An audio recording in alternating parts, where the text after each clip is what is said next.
नमस्कार दोस्तों, मैं आनंद कौशल परफेक्शन आईएएस के खास कार्यक्रम ऑडियो आर्टिकल में आपका स्वागत करता हूं।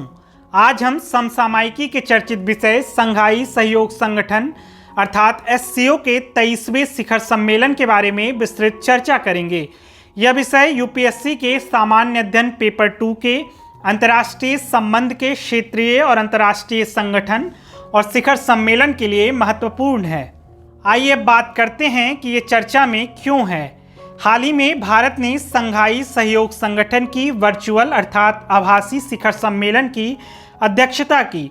आभासी शिखर सम्मेलन में चीन के राष्ट्रपति शी जिनपिंग, रूस के राष्ट्रपति व्लादिमीर पुतिन और पाकिस्तान के प्रधानमंत्री शहबाज शरीफ ने भाग लिया।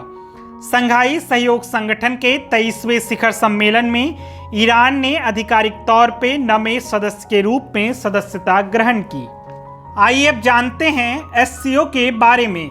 संघाई सहयोग संगठन एक यूरेशियन राजनीतिक, आर्थिक और सुरक्षा गठबंधन है।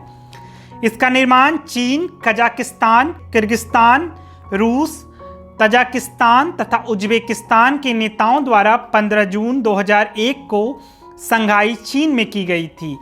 भारत और पाकिस्तान जून 2017 में एससीओ का पूर्ण सदस्य के रूप में शामिल हुए।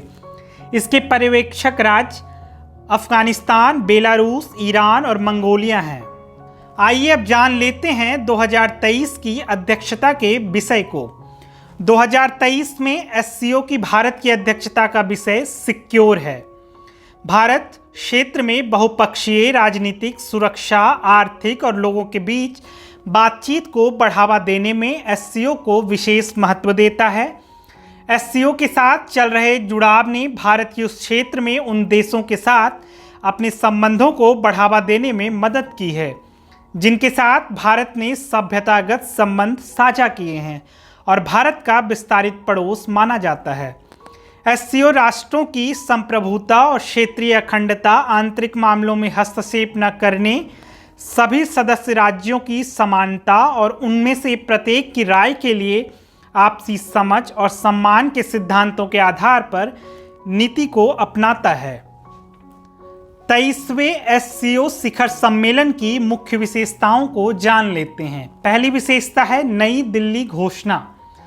नई दिल्ली घोषणा पर सभी सदस्य राष्ट्रों ने हस्ताक्षर किए, जिसमें कहा गया कि अंतर्राष्ट्रीय समुदाय को आतंकवादी, अलगाववादी एवं चरमपंथी समूहों की गतिविधियों का मुकाबला करने तथा धार्मिक असहिष्णुता, जातीय एवं नस्लीय भेदभाव, आक्रामक राष्ट्रवाद, विदेशी द्वेष, फांसीवाद और अंध राष्ट्रवाद के विचार के प्रसार को रोकने पर विशेष ध्यान देने हेतु एक साथ आना चाहिए।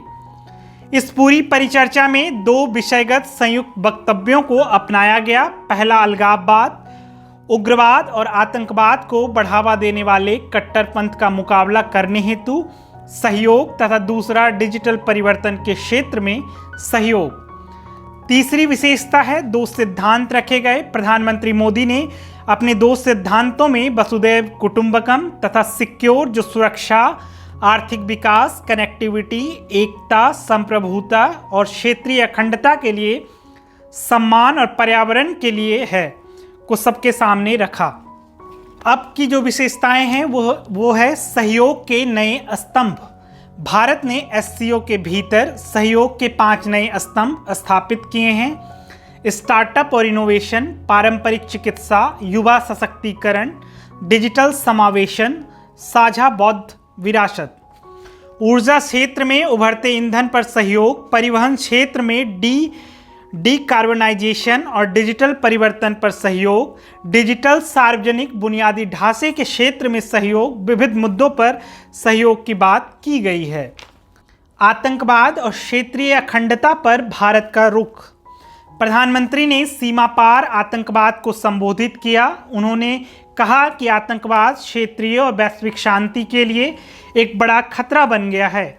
उन्होंने चीन पाकिस्तान आर्थिक गलियारे का संदर्भ देते हुए कनेक्टिविटी परियोजनाओं के कार्यान्वयन के दौरान संप्रभुता और क्षेत्रीय अखंडता का सम्मान करने पर जोर दिया। आइए अब जान लेते हैं आगे की राह के बारे में। एससीओ दुनिया की लगभग 40% आबादी और वैश्विक अर्थव्यवस्था का लगभग 1/3 प्रतिनिधित्व करता है। इसलिए एक दूसरे की ज़रूरतों और संवेदनाओं को समझना हमारी साझा जिम्मेदारी है। बेहतर सहयोग और समन्वय के माध्यम से सभी चुनौतियों का समाधान करना और अपने लोगों की भलाई के लिए निरंतर प्रयास करना है।